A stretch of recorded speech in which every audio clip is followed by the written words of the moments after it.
Ano ba sasabihin mo? Hindi, ano kasi, alam mo naman na may gusto ako sa'yo, di ba? Eh, di ba, may boyfriend na nga ako. Ha? Kailan pa?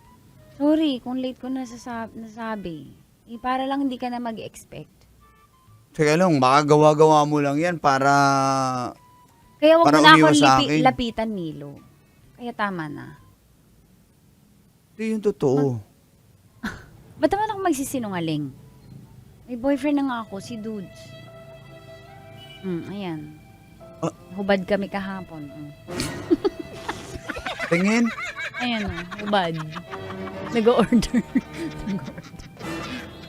Hubad kami, ayan. Ba't di mo sinabi na may boyfriend ka pala? Eh, yun, sinasabi ko na ngayon. Kasi sinabi ko na yung last time na nililibre kami, wala ka nang aasahan sa akin. Pero makulit ka. So, kailangan ko nang mas maging harsh ngayon.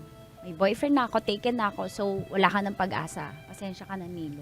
So, hindi mo na ako madadaan sa mga tuknening, sa karaoke, sa banana queue. Kahit favorite ko siya, hindi naman kita gusto, walang impact sa akin.